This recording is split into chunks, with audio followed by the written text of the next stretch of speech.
Um, Hi, nice to meet you all. My name is Serona Elton. I'm the head of educational partnerships at the Mechanical Licensing Collective, or the MLC for short. Our office is based in Nashville. A couple of us on the leadership team, however, live in other places. I happen to live in the Miami area in South Florida because, in addition to my role at the MLC, I am a professor and chair of the music industry program and department at the University of Miami Frost School of Music. So if this feels a little like you're listening to a professor, you're right, because you are.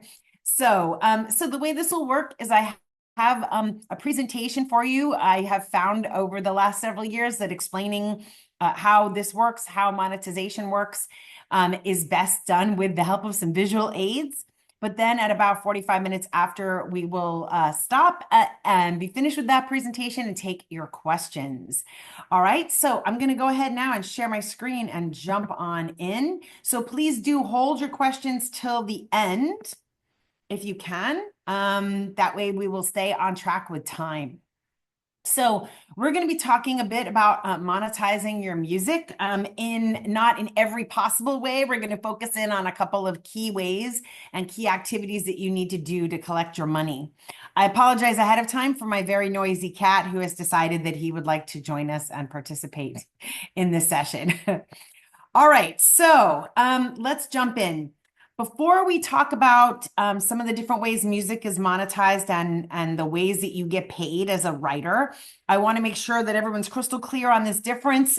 For this audience, this is going to be really easy because I know you all know this. So this can be like, like 1 minute recap, right? It's really important to make sure you understand the different revenue and different copyrights related to, on the one hand, the songs or the compositions, and on the other hand, the sound recordings, right? So terminology wise, the MLC often uses the terms musical works to refer to songs or compositions. That's because that's how the US copyright law refers to them. So sometimes you'll hear us talk about works. Here we're talking about what is created by songwriters, composers, lyricists, with the business activities often handled by a music publisher or a publishing administrator. And when we're talking about a musical work, we're talking about the music. So the melody, the rhythm, the harmony, lyrics, if there are any, right? That you could, if you wanted to, you could actually represent this in musical notation, in sheet music, right? You could take anything, even popular rap song that was created entirely in a computer, you could still generate sheet music for that if you needed to. Famous example, song written by John Lennon and Paul McCartney called Yesterday. I'm going to build on that example. Under the copyright law, a musical work is separate from a sound recording. That's what the copyright law calls them. You might just call them recordings or audio recordings. Here we're talking about the recording of sound. And in the music industry, those sounds are typically musicians or somebody on a computer creating or playing the sounds related to a musical work. But for example, an audiobook is also a sound recording. A podcast is also a sound recording. But here we're talking about sound recordings of musical works, even though they are separate under the copyright law, right? Typically created by recording artists, producers, distributed by record companies, the distributor's assistants. Building on that example, the recording by the artist The Beatles of Yesterday was the first time that song was recorded, but then that same song was recorded many other times. In fact, it's one of the most recorded songs of all time.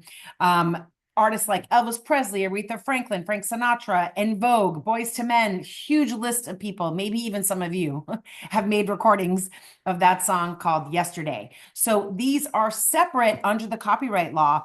And one of the things that makes the music industry so complicated when you get into talking about rights and royalties and revenue is that when consumers are experiencing sound recording, what's happening is both the sound recording and the musical work copyrights are being utilized and are generating revenue that flows to each of those different copyright owners. If you happen to be the copyright owner of both, well, then it's all flowing back to you. All right, so good that we got that little basic out of the way. So if you are the owner of a copyright in a musical work, what that means to be the owner is the US copyright law grants you a set of exclusive rights, right? That's what we mean by copyright ownership. And the easiest way to think of an exclusive right is it's like having control over the way your work is used. I hate to break it to you though, sometimes the control is not absolutely yours. Sometimes in some cases, and we'll talk about two of them, the law steps in and actually says, well, that control is not yours. If certain circumstances are happening, then the law is going to step in and say whether somebody can use your work or not.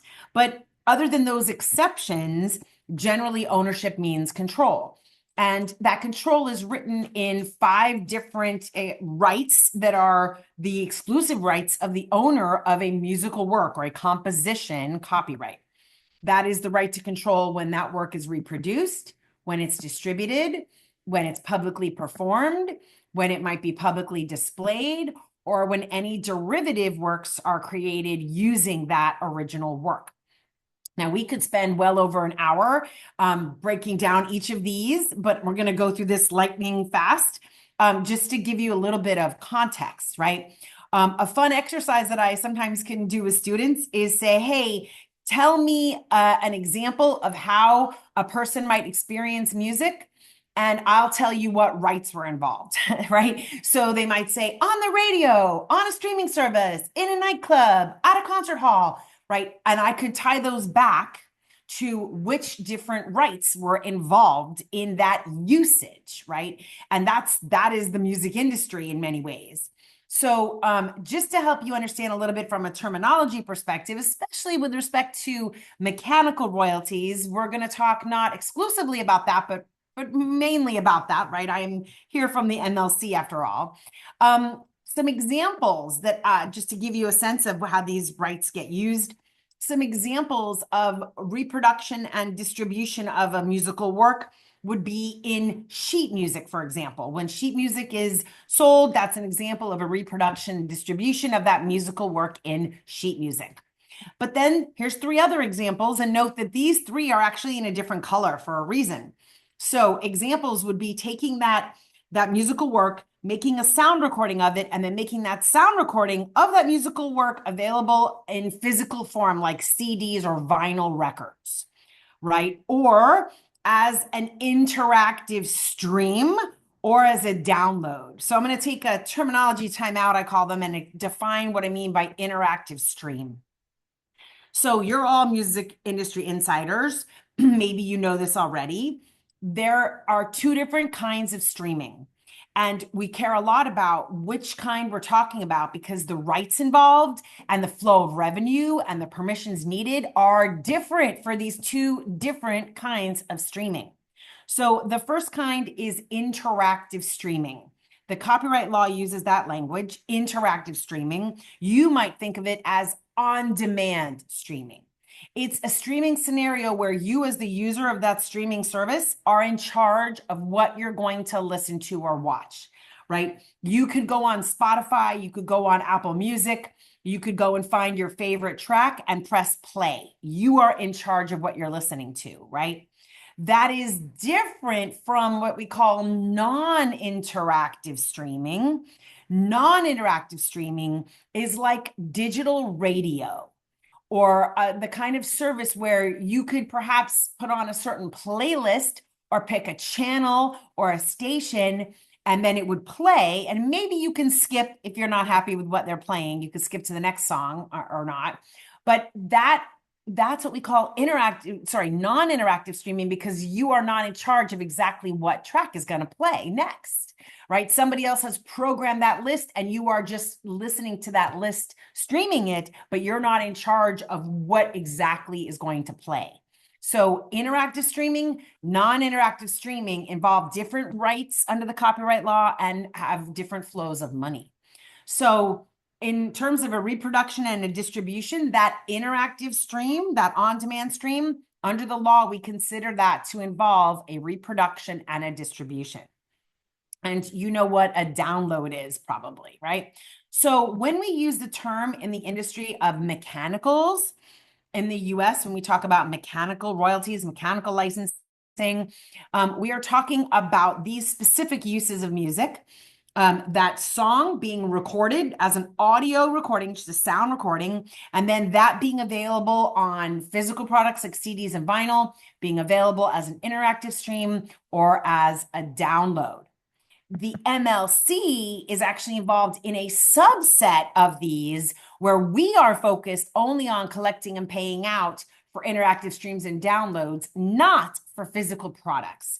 That's because the change in the US copyright law that created us gave us a very narrow, specific thing that we are allowed to do, and that is all we are allowed to do. We can't expand past that. So the MLC is only involved in these digitally generated mechanical royalties, not mechanical royalties for physical products. So just to build this out a bit more, this will make more sense in a minute. Some other examples, right? Public performances, a live performance, when music is played on the radio, like FM radio or terrestrial radio as it's known. An interactive stream is also a performance. It's a reproduction and a distribution and a performance. It is all three. Okay. But now we also see non-interactive streams added to that public performance. Those non-interactive streams are public performances of musical works, but they are not considered reproductions and distributions.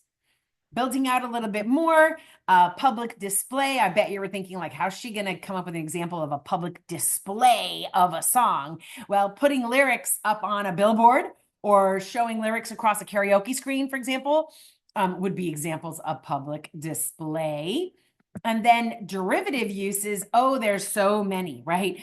When you take a song and incorporate that into a video of any kind that we refer to as synchronization, that's a derivative use, right? You are incorporating that song into an audio visual work, right? If you are doing an interpolation, so you've taken the melody, let's say, from an existing song and you're going to use that melody in a new song, that's an example of a derivative use. If you're going to remix or mash it up or translate it into another language, right? Those are all examples of derivative uses. So again, we could play this game for a long time of uses back. We won't, but I wanted to clarify a little bit about public performances and reproductions and distributions, because we're going to come back to those in a minute to understand how the money flows for those kinds of uses. So this is a new slide I'm testing out on you guys.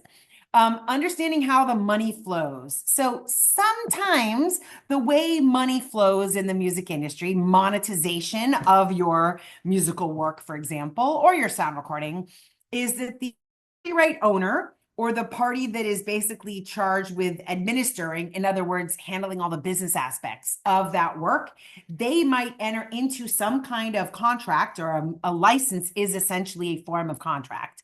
Enter into a license with the party that wants to use the work, whoever that might be, right? Let's say you're going to have, there's a film company making a movie and they want to use your music in their movie, right? Perhaps you are negotiating that directly with them, okay? So there's lots and lots of activity that happens in the music industry that is done through these sort of, direct connections where the party that wants to use the music gets in touch with the party that is either the copyright owner or the party handling the business activities for that music, and they ask for a license, they negotiate, the owner or admin grants the license, and then that user pays them the money, right?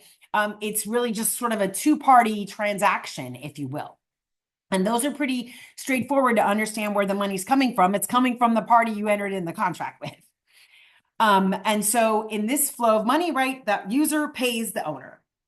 But then there's another part of the business, and this is what we're going to spend more time talking about in this session, which is where money is flowing via what we call a collective management organization, or a CMO for short. And in this case, you have a collective management organization is dealing directly with the user of the work. And sometimes they're entering into a license between them. Like, the user says, hey, can I have a license? And the CMO says, yes, you can. They negotiate the license and there it goes. But sometimes, and there's two instances I'll talk to you about in a minute, where actually for this particular use of music, the copyright law itself is granting the license. We call those a compulsory or a statutory license, where the law says a license is needed, but then goes on to say, but if these conditions are met, then the party that needs to use the music is granted a license as a matter of law. But they still have to pay royalties and they still have to follow various regulations. It's just that it's not a negotiated license. The law itself is granting the license.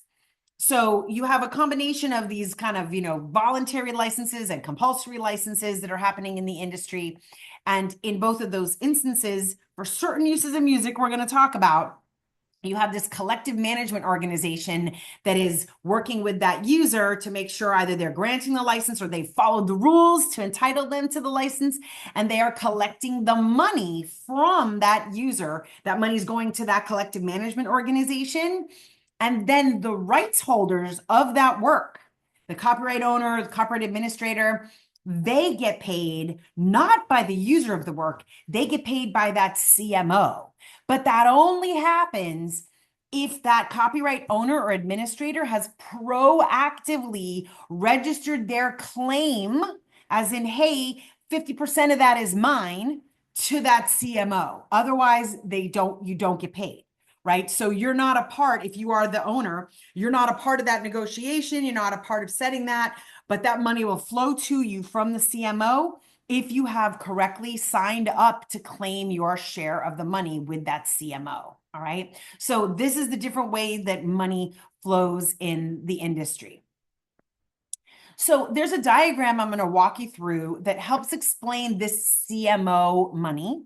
It is on our website. And once we get to the question section, I will copy and paste in a link into the chat so that you know where you can find this on the website. Okay. And there's a 30-minute webinar and a really short animated video that explains it too, that you can catch later too. So the key to first understanding this diagram, let me tell you what this diagram is. So this diagram is focusing on the flow of money for digital uses, okay? It does not include the flow of money for uses in like on CDs and vinyl, for example. It is talking about the flow of money for digital uses of music in the United States, okay? And it's also only focused on audio only uses. There's no video use that is part of this diagram. That would need to be a separate diagram for video, which is way more complicated than what I'm about to show you. So video would have to be separate. Physical products would have to be separate. And how this flows from another country would also have to be separate. Okay. So this diagram was mainly created by the MLC to help explain where do we fit in the landscape, right? And we have to do that because we're kind of new, by the way. I'll talk a little bit more about the MLC later, but we're here because there was a change in the US copyright law that passed in 2018. This new way of handling digital mechanical royalties that went into effect, even though it was passed in 2018, it went into effect January 1st, 2021. So we're still pretty young compared to some of the other organizations I'm going to tell you about. And we found when we were starting to explain to people who we are, they were confusing us with other organizations. So creating a diagram that helps show what we each do, we found to be really helpful. So the first thing is to look at that legend in the top. It's tiny, I know, probably depending on what size screen you're on. So let me tell you what it says, okay? The top row of the legend says interactive streams and limited downloads. I'm going to explain what limited downloads are in a second. It says interactive streams, limited downloads. It's got the number 1, the number 2, and the number 3 next to it. The second row then says permanent downloads, and that's got the number 2 and the number 3 next to it. And the third row down says non-interactive streams, and that's got the number 1 and the number 4 next to it, okay? So let me define what a limited download is. So you all know what a permanent download is. Let's start there, right? When you buy a permanent download, you pay the money, you download the file, and it's yours forever. You can move it around from device to device, right? Oh, I got a new laptop. Let me move my files to my new laptop, right? Or a new phone. Let me move them to my new phone. It's yours forever. When you look in the file list, you see the name, like, name of track.mp3, for example, right? It's yours forever. A limited download is when the file is actually downloaded to your device, but it's not there forever. It's connected to a limitation, like maybe you can only play it a certain number of times or for a certain time period. And it's usually a file you can't even find. It's like way in your temp files with some big long name that doesn't mean anything. It looks like gobbledygook, right? Let me give you a very popular way this happens. Let's say I'm using Apple Music as my streaming platform of choice, and I'm going to fly across the country on a plane. And I don't want to pay for that expensive Wi-Fi up there, 40,000 feet in the air. So if before I take off, I press the button that says, I want my playlist available for offline listening, which means I'm going to be streaming even though my device is not connected to a cellular network or the internet, then I can still listen even when my device is not connected. But you've maybe never thought, how can you stream when you're not connected to anything? Well, what actually happened was when I pressed that button, those music files were downloaded to my device. But if my subscription runs out next month, they vanish, right? They're not mine forever. They were just there to facilitate that offline listening, right? So the copyright law has to be super, super precise, even though your general music consumer doesn't need to know all of what I just told you. The copyright law is very precise. And so it specifically talks about limited downloads. But the good news is for revenue purposes and licensing purposes, it gets lumped in with interactive streams. So now that you know that, you don't really have to worry about that again. But for completeness, we had to put it on the diagram. So what this diagram is now going to show you is 4 pathways, pathway 1, 2, 3, and 4 that correspond to those 4 numbers up there in the legend. And it's showing you the pathways that money flows when music is used this way in the United States. So also, before I show you those pathways, 2 of the pathways, the 2 on the left half of the screen, is money related to the use of the song or the musical work. And that money is going to ultimately flow to songwriters and composers and publishers. The right half of the screen, those pathways, is related to the sound recording use, right? Because remember, if you're listening to a sound recording on Apple Music, both the sound recording and the song are being used, right? So the columns on the right are for the sound recording. That money makes its way back to the record label, the recording artist, the producer, and in some cases, the background musicians, okay? So what are these pathways? So pathway number 1, let's just use that interactive stream as an example. And by the way, if our little film strip of images, my image and others, is blocking this, you can click on the top of the film strip with our photos and move it around in case it's blocking part of your view, okay? So pathway number 1 is public performance income. So let's just pretend that we have the Spotify logo at the top of the diagram and pretend that we have a stream, an interactive stream on Spotify. Right? According to the legend, that is going to generate money flowing down pathway 1 and 2 and 3. All right. So pathway 1 is performance royalties. So Spotify pays a portion of the money it has to pay to your PROs like ASCAP, BMI, CSAC, Global Music Rights, All Track, right? So Spotify and Apple Music, for example, are paying those PROs. If you are a songwriter, you need to be signed up with a PRO, okay? And then the PRO model that they all follow is they pay half of what they get to the music publishers of the song and half of what they get to the songwriters of the song.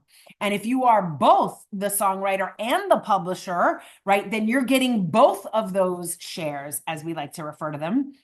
So it's really important if you are a songwriter and you are also acting as a music publisher that you don't just claim your writer's share with the PRO, you need to also claim the publishing share so that you are getting all of that money, okay? But like if let's say you've entered into an administration deal or a co-pub deal with a publisher, it may be that you are splitting some of the publisher share with them, but that you are collecting all of the writer share along with your co-writers.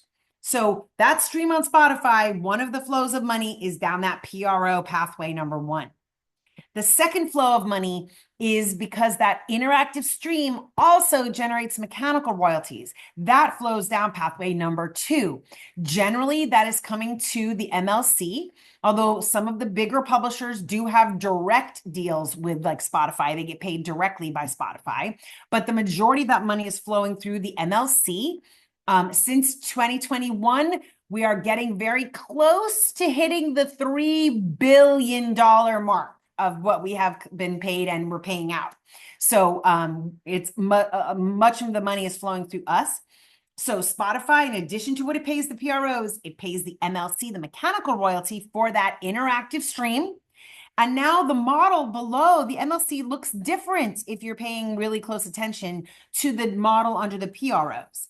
So the way mechanical royalties work is that the Mechanical Rights Society, that's us, okay? We don't split the money between the publisher and the writers like the PROs do. That's not how mechanical royalties work. The way mechanical royalties work is the MLC pays all of the money to the music publishers of the song. And then the publishers pay their songwriters based on the terms in their contracts with their songwriters. So the majority of who we pay are publishers and companies acting as the publishing administrators for a song. Sometimes, though, there are songwriters who are acting as their own publishers, right? That's how you start. Every songwriter starts off as being self-published, or that's just another way of saying self-administered. And you stay that way until you enter into a contract with a publisher or with a publishing administrator where you are granting them the right to specifically act as the publisher or the administrator for particular songs. But if you've never done that, you are the publisher, in which case the MLC will pay you, right? So there are lots of songwriters that we pay directly, but we are paying them because they are acting as their publishing administrator, right? So we don't say, are you a writer? Are you a publisher? When you join us, you join because you are the publishing administrator for at least one song, right? And then we pay you directly. But there are lots of songwriters that we don't pay because they are getting paid by their publisher and we pay their publisher. So that's the second flow of money. The third flow now on the recording side, this is the money that Spotify pays to the recording distributor, right? So that might be Warner Music, Sony Music, Universal Music. It could be DistroKid, CD Baby, Symphonic, Empire, right? There's lots of companies out there that are distributors or aggregators, as they're called sometimes, like CD Baby and TuneCore are called aggregators because anybody can sign up with them. So whichever of those parties provided that recording to Spotify, that is who Spotify pays. And then that party pays the record label, who then pays the recording artist and maybe the producer, or the artist may pay the producer depending on the contract arrangement. If you are an independent artist putting out music on your own, then Spotify would pay like CD Baby or DistroKid, and then they would pay you. And then you would pay whoever you've agreed to pay, like maybe the producer or whoever, whatever contributors, collaborators were involved. So that is the flow of money, and that's the majority of the money. For a stream on Spotify, the bulk of the money is related to that pathway number three, more so than one and two. It's not like it's divided a third, a third, and a third. The majority of the money goes through pathway number three, and then the money through one and two is somewhat similar. So that is the flow for an interactive audio stream in the US. But now, because we don't want to leave out column number four, let's talk about a non-interactive stream, right? That's the bottom row in that legend. And that involves column or pathway one and pathway four only. No pathway two, no pathway three, just one and four. So let's imagine we're talking about Sirius XM satellite radio, right? Or some other internet digital radio service. So that kind of service pays money down two pathways, one for the song, one for the recording. So SiriusXM, for example, pays the PROs. That's how songwriters get paid when their music is on non-interactive streaming or digital radio. They get paid through their PRO. But the fourth way, or the second way for that, is through pathway number 4, which is where digital radio, Sirius XM satellite radio, they are paying on the recording side. Generally speaking, they are paying sound exchange. Okay. So sound exchange is collecting this money for the digital performance of the sound recording. And then Sound Exchange, that license that Sound Exchange handles, just like the license the MLC handles, in both cases, those are licenses that are granted by law as opposed to voluntarily negotiated. So in both cases, it's very clear how we have to pay. So for Sound Exchange, when they receive money, they have to pay 50% of that money goes to the sound recording copyright owner, which is generally the record label or could be the independent artist. They pay 45% of that money to what the law calls the featured artist.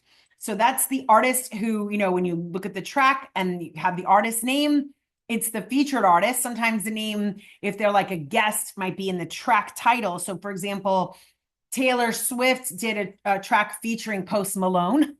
So in the track title was the name of the track featuring Post Malone, and both Taylor and Post Malone were the featured artists on that track. So they get paid directly by Sound Exchange, and not via their record label for the Sound Exchange money. Sound Exchange, it looks more like those PRO model, right? Those artists are getting paid directly by Sound Exchange. And then 5% of the money is actually paid to a fund called the Intellectual Property Rights Distribution Fund. It is actually sort of co-administered by AFM and SAG-AFTRA, but you do not have to be a union member to collect to those royalties in particular. And so of that money that goes to them, that 5%, 2.5% is split to instrumentalists, the other 2.5% to vocalists. And they pay out that money to those non-featured artists, which is another way of saying the background musicians, for those non-interactive digital uses of music. So if you are a featured artist, you need to make sure you are signed up with Sound Exchange as an artist. If you're an independent artist that's releasing the music on your own, I would also make sure that you are signed up with Sound Exchange as the sound recording copyright owner. You do not have to, so you often have an option. Your distributor might say to you as an independent artist, hey, we can collect your Sound Exchange royalties for you. Okay, but they're probably not doing that for free. So you have to decide if you want them to do that, then they need to register that work with Sound Exchange and collect that money for the record label portion, and you would be getting your artist money directly from Sound Exchange. Or you could decide, hey, you know what? Sound Exchange has got great tools. I can handle this on my own. No thanks, distributor. I will register my sound recording directly with Sound Exchange and collect all of the money from Sound Exchange. So you have that option. You have to pay attention to that when you sign up with a distributor, whether or not you're authorizing them to collect your Sound Exchange money or not. So this is the Sound Exchange model. Just to build on this a little bit more, in other parts of the world, this money that flows through Sound Exchange is referred to as sometimes neighboring rights or neighboring royalties or performers royalties as opposed to performance royalties, as if that's not confusing enough. But we don't really use the word neighboring rights that much in the US because in the US, copyright law protects sound recordings, right? So in the US, both musical works and sound recordings are protected by copyright law. In many other countries, it's not technically copyright law that protects the sound recordings. It is a similar law, like a neighbor law, neighboring, as in, hey, you're right next to me, you're very similar, but like not the same, right? It's like a neighbor of copyright law. It's neighboring rights and law that protects the sound recordings. And that's how we end up with this word neighboring rights, neighboring things. Still protected is just technically often not technically copyright. It's another law. So the other thing to know about those royalties, some complexities here, right? So on this topic, in most of the rest of the world, when sound recordings are performed on FM radio, for example, or even in a nightclub or disco, for example, they generate royalties just like the songs do, right? And so those like peer organizations to Sound Exchange, the equivalents of Sound Exchange in other countries, are generally collecting not only for digital uses, but also for those like radio uses and nightclub uses. In the US, Sound Exchange doesn't do that because our US copyright law doesn't give sound recordings all the same protections that songs have, right? When a song is played on the radio, when a song is played in a nightclub, it generates performance royalties that flow to those PROs for the song use. But the sound recording that is played does not get any royalties for those kind of uses because that's the way our current copyright law is written. So Sound Exchange collects from less outlets in the US than its equivalents do in other countries. Because of that, there's also some complexities about US artists and musicians collecting those royalties from when the sound recordings they performed on are played overseas. For example, in England, right, where the law does protect that, there's an organization called PPL, and they collect those royalties from FM radio. But for a US artist, that money does not flow back to the US for that performance on the radio because we don't collect it here and can't send it over theirs. We don't have a reciprocal relationship. So it gets kind of complicated. And a lot of US artists, unfortunately, are not able to collect a lot of those royalties that would otherwise be theirs from other countries because of this sort of imbalance in the law. One last nuance on this before a few more slides and we're ready for questions. The law that created the MLC and changed the way we handle this for digital mechanical royalties. Remember, I said it limited the MLC in a couple of ways, one of which is we cannot collect royalties for CD and vinyl use, for example. It also limited us from collecting from overseas. So we are not allowed to collect digital mechanical royalties from other countries and bring those here to pay the rights holders here in the US. We're not allowed to do that. We are allowed to pay outside. So if like, you know, a song written by Ed Sheeran, who has a publisher, of course, but let's say Ed Sheeran wrote a song and it's on Spotify in the US, we will collect that money. And let's just pretend that Ed Sheeran was the only person who wrote it and he was the publisher as well. We could definitely send Ed a payment in the UK, but we cannot collect from Spotify in the UK. So if you're a writer and you're trying to make sure that you've got all of these different kinds of collections covered, the MLC cannot be your solution for collecting international mechanicals or for physical mechanicals. You have to look at other solutions. We can maybe get into that in a minute if we have questions, but it can't be the MLC, not because we don't want to, but because we're not allowed to by law. Whereas your PRO, for example, ASCAP, BMI, they do collect from all over the world. All right, let's just cover a few more things and then questions. So just to dive a little deeper in the MLC, just to reiterate, who should become a member of the MLC? It's the party that is administering the publishing. In other words, handling the business of the songs. So most of our members are music publishers. There's, you know, big and small. They are publishing administrators. So let me tell you what a publishing administrator is. So this comes up in two different contexts, right? So let's say that Bruce Hornsby, for example, he's a alum. He just performed at our 100th anniversary centennial. Bruce Hornsby, amazing songwriter, right? He has a successful song catalog. And he typically at this point in his career, I don't know when this started, it might have started a long time ago, he enters into a publishing administration deal with a bigger publisher. I don't know which one. Let's just pretend it's Universal Music Publishing. Pretend. And I don't know the name of Bruce's publishing. Let's call it Hornsby Songs. Why not? So Hornsby Songs may have entered into an administration deal with UMPG. This is all fiction. But in that case, UMPG would be the member that would join the MLC because they are acting as the publishing administrator on behalf of Hornsby Songs for the writer Bruce Hornsby. Okay. But let's say that deal ended and now, you know, Bruce is like, what do I want to do? And he decides he wants to collect his US digital mechanicals directly from us. Then Hornsby Songs would become a member of the MLC, right? So it's whoever the party is that is handling the publishing administration.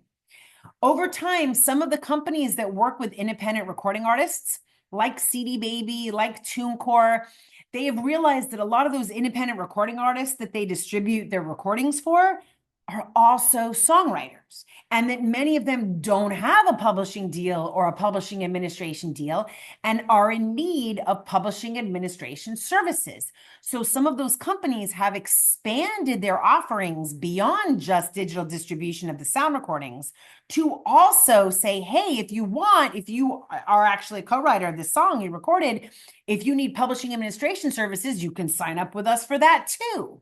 And if you choose to do that, then the MLC will pay them as your publishing administrator, and then they will pay you. And that's separately from paying you for the recording distribution, right? That's pathway number 2. This is them saying, hey, we'll act like a publishing administrator, and we can also pay you for pathway 3 is the distribution. We could pay you for pathway 2. We could pay your mechanicals. And maybe if we're even your full publishing administrator, we can pay you for your publisher share of the pathway number 1, PRO money. So publishing administrators, like those kind of companies like Song Trust, for example, they are members of the MLC and they collect on behalf of people who have signed up with them. Also, another type of member we have are the mechanical rights societies based in other countries around the world. They might have a publisher or a writer sign up with them and authorize them to collect their mechanicals from all over the world, including the US. In that case, those mechanical rights societies, like in England, it's called MCPS, for example, they are members of the MLC. We will pay them for uses in the US. They will then pay their members. Okay, so just to reiterate, for the songwriters, composers, and lyricists trying to figure out if they should join, it all depends on whether or not they are the publishing administrator of the song and nobody else is, or for their share. How do you become a member? You go to our website, themlc.com, and you click on the big blue button that says Connect to Collect. That's our little catchphrase. It is totally free to join the MLC. There is no cost. And one other cool thing, because of the way the law was written, this is just unique to us. If we collect $100 in royalties, we pay out $100 in royalties. We don't keep any portion of that to pay for our operating costs. Now, keeping a portion is very normal. That's what Sound Exchange does. That's what all the PROs do all over the world. That's normal. But we were set up a little bit differently, where separately from the royalties that the digital services pay us, they separately have to also pay our operating costs. So that was a big win for rights holders. So if we get $100 in royalties, we pay out $100 in royalties, and there is no fee to join. I know it sounds too good to believe, but it's thanks to some seriously strong advocacy on the part of songwriters and publishers. A few other things, I'm going to tackle your questions, but I'm sure we'll run out of time. So if I don't get to your question or it pops into your head later on, I want to let you know where you can find answers. So on our website, themlc.com, there's a whole resources section, and you can go there and dive into which audience applies to you. And we have lots of questions answered there. We also have a YouTube channel with everything from like how-to videos, instructional webinars, short little animated videos, like 2 minutes or less, that just explain a core concept. So those are all available to you all the time. And you can also contact our support team. I know it's shocking. There's a phone number right there. It's an actual phone number, like that you can get a human being on the phone. It's a Nashville-based number. We answer the phone Monday through Friday, 8 a.m. to 6 p.m. You'll usually get a human on the phone in under a minute. So you can call us, even if you're not a member yet and you're trying to figure out if you need to be, you can call us. Or if you'd prefer to communicate by email, you can initiate an email with us by going to that website there, portal, themlc.com/contact us. Or if you are a member and you're logged into our member portal, we have a live chat with a human, also Monday through Friday, 8 a.m. to 6 p.m. If you don't keep this slide, also just on our website, the MLC, up at the top, it says help. When you click on help, you get to see these 3 things right here. It looks just like this: phone number, email, and telling you about the live chat. So that is there. And then lastly, consider following us on social media. We talk about upcoming webinars. If we're going to be doing big presentations at conferences, we're at a lot of conferences. So do consider following us. And that is our web address. And I will post in the chat a link directly to that digital landscape diagram. Now let me come out of screen share here. All righty, let me grab that link and paste it and then tell you how the easiest way to answer ask a question. So luckily there's not too many of us on. So it's not going to be that difficult. I could probably handle physical hand raise as opposed to virtual hand raise. Just so you know, if you ever have to virtually hand raise, if you look at the bottom of this window where you see there's like a heart that says react, if you click on that react button, then you're presented with a whole bunch of reactions. And at the bottom of that, it says raise hand. So you can do that too, but I could handle either one because we're a pretty small group. So let's see what you got for me, if anything. First of all, thank you, Serona. That was amazing. Just want to say thank you. That You're was very welcome. so insightful and so knowledgeable. Just incredible, incredible stuff. Woo-hoo, I'm so glad you found it helpful. That's awesome. Hi, Serona. My name is Marcella. I have a question. Sure. If I utilize an AI app or tool to help me in the creation of a song or writing a song, how is how do I go about getting that copyrighted?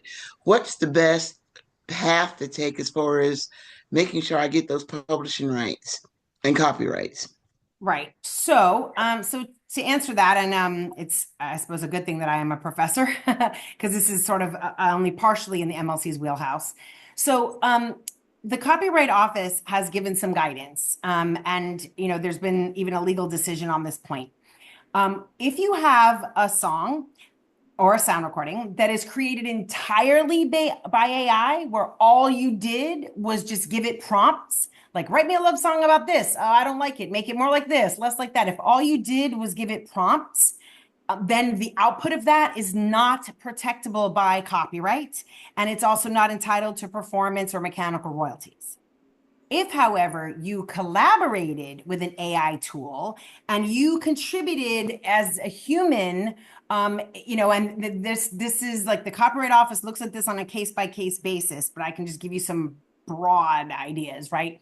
If, let's say, you came up with some lyrics and then you asked AI, can you make this sound a little better? Can you make some suggestions for this to be a little more romantic? Or can you add some music to these lyrics that I've created, right? At that point, if you have contributed in a way that would be considered sufficiently a sufficient human contribution to the output, right? It's got to be well beyond just using prompts. It's got to actually be some human creativity there. Then that work is protected. You can register it with the Copyright Office, and on the registration form, there's an area where you have to disclose the way that you used AI. Like, what part of it did AI write? Let's say you wrote the lyrics and you asked AI to create all the music, aside from the lyrics. Then you would need to say, I wrote the lyrics, I didn't write the music, and the music itself would not be protected, okay? So you have to disclose this on the copyright registration form. And if it is to the point that it's sufficiently protected by copyright, then you would register it just like a normal work that you created with the PRO and with the MLC if you're handling the publishing administration. But only you know, and it's very fact specific, right? In what way you use that AI tool. Okay, thank you so much. That actually does answer my question. I appreciate it. Okay, sure. Awesome. Other questions? We still got about 10 minutes, I think. I have a quick question. Sure. Let's say you composed instrumental music and you know it was being in use in Denmark and Sweden. Do you just rely on your PROs to collect globally, or? Yeah, so okay, so it was being used in another country, a public performance in another country. So Streaming. say again. I think it was streaming and radio. Okay, so that's a public performance. Okay. Right. I understand. Going back to revenue, right? Why does radio generate royalties? Because it is a public performance. We have to kind of, I know as a musician, we think public performance means I was in front of a crowd. No, no. Public performance means it is something that was, made available to the public in a way they could appreciate it that way. So radio is a public performance. Streaming is a public performance. A live concert is a public performance. So those uses you came up with would be examples of public performance revenue. And potentially mechanical revenue if it was on an interactive streaming as opposed to just non-interactive streaming. So taking the first piece, yes, your PRO should be getting that money for you in the US. Let's say you're signed up with ASCAP. What should be happening is that radio station, that streaming service in Denmark would be reporting that use to the Denmark-based performing rights organization. They would be tapping into a big global database that ASCAP feeds into and would say, oh, this song here that is handled by ASCAP was played on this radio station in Denmark. So that Denmark Performing Rights Organization would send that money to ASCAP, and then ASCAP would pay you. Okay, that's generally the way it would work. If you could get more complicated, if you were a writer signed with Universal Music Publishing Group, then what would happen is the publishing share would get paid to Universal Music Publishing in Denmark, but the writer share would go back to ASCAP and then come to you. Okay, and if you are the publisher, the whole thing would come back to you. That's the performance royalties.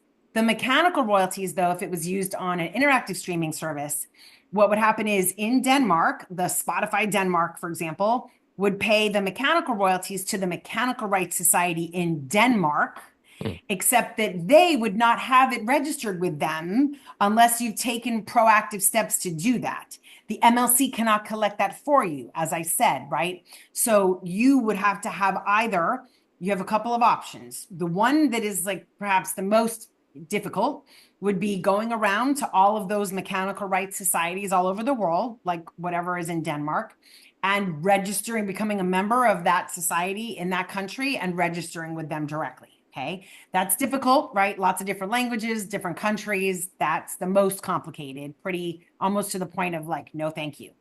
The next option you would have as a US based, I'm assuming you're like a self-published writer, is to look at a publishing administration company that is offering to do global mechanical royalty collections for you.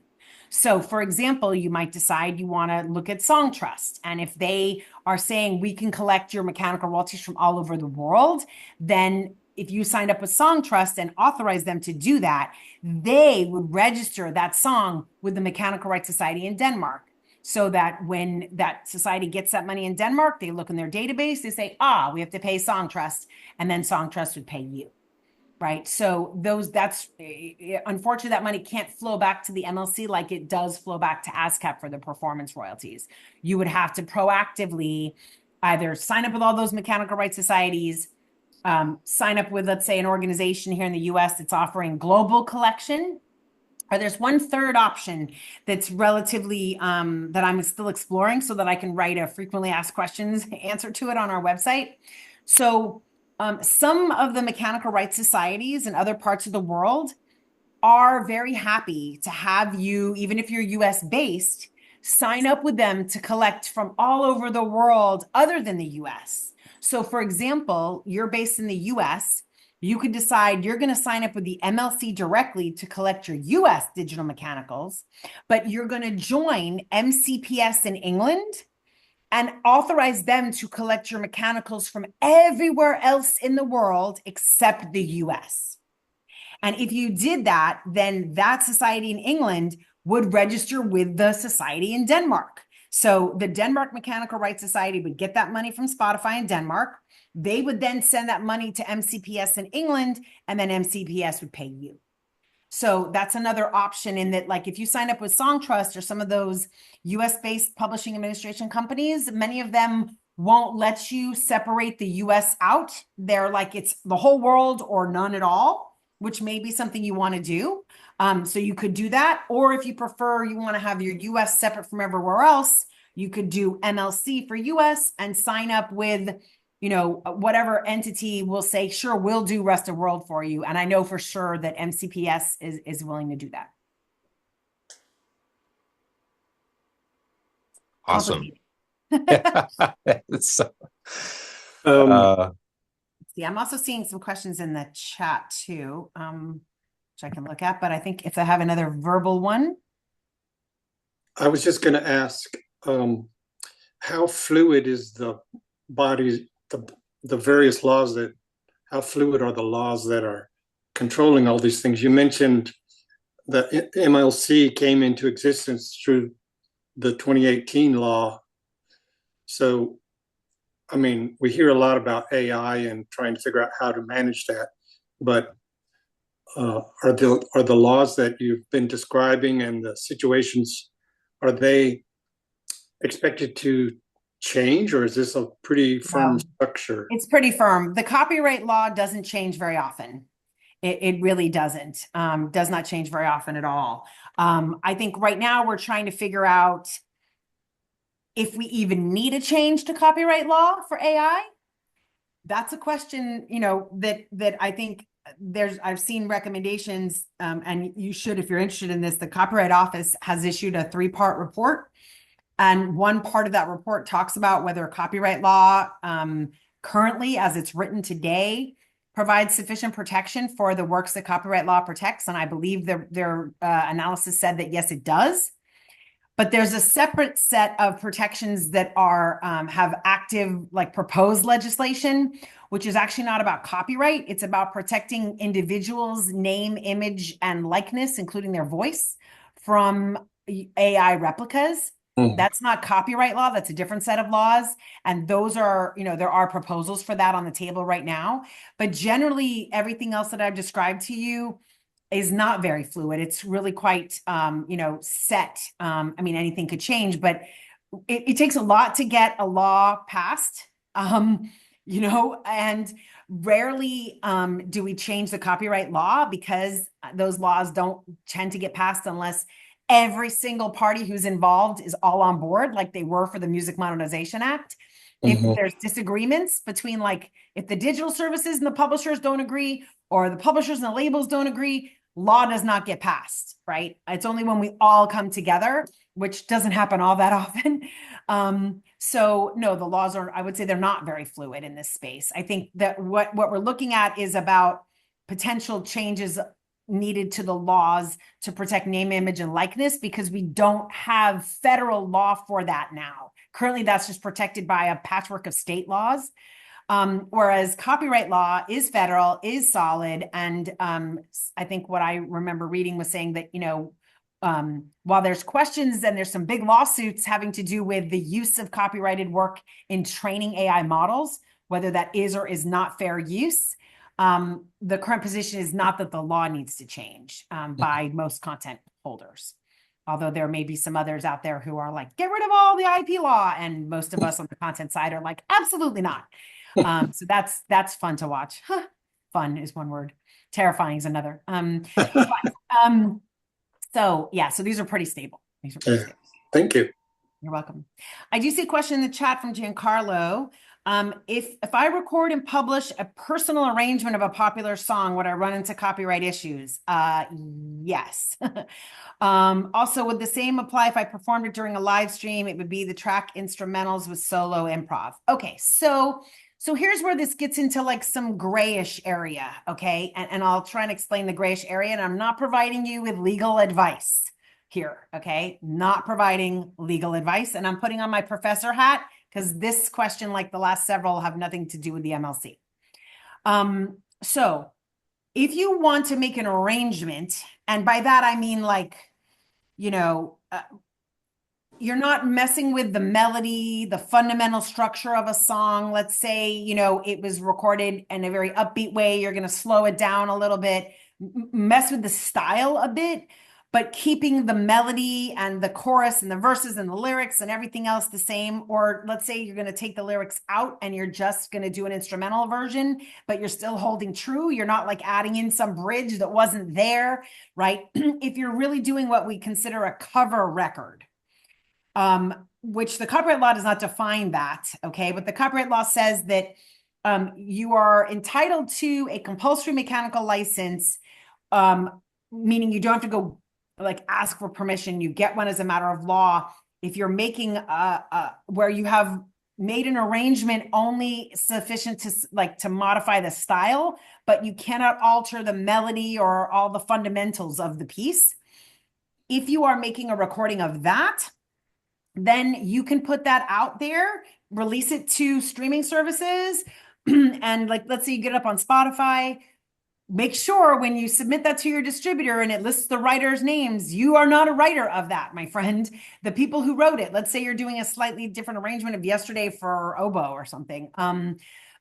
Right? The writers were John Lennon and Paul McCartney, not you. You do not get to claim a writing credit as an arranger if you did not go and get permission. And as part of that negotiation, they agreed that you were going to now be considered officially the arranger and have a writing credit.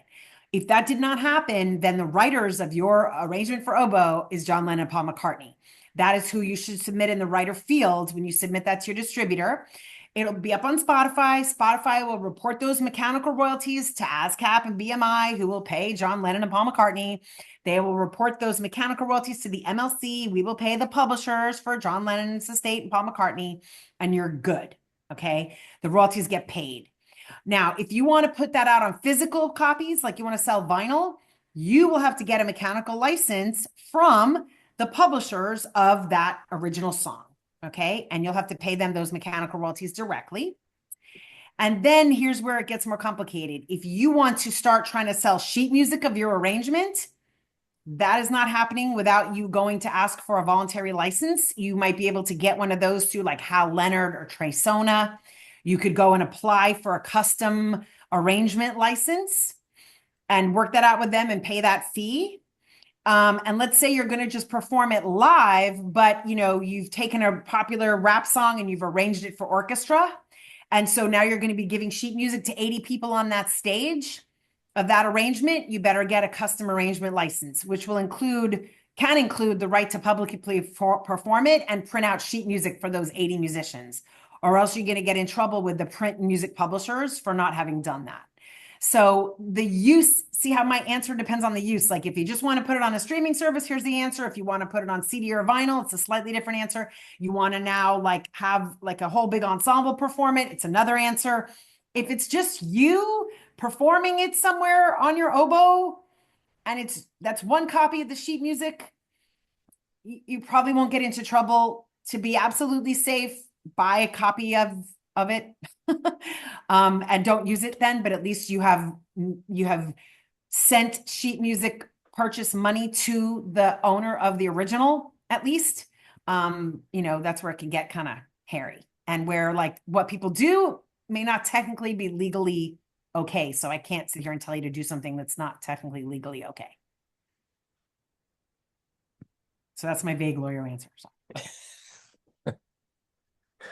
All right, we are 3 minutes over, so I think we are just about out of time then, Aaron. Thank you, Serona. Awesome work, everybody. Please give her a round of applause. Thank you, Serona. It's fabulous having you here. Thank you for your time. And we'll follow up with this as a release on YouTube. So thank you so much, Serona. All right, thank you. And thank you, everybody. Have a great night.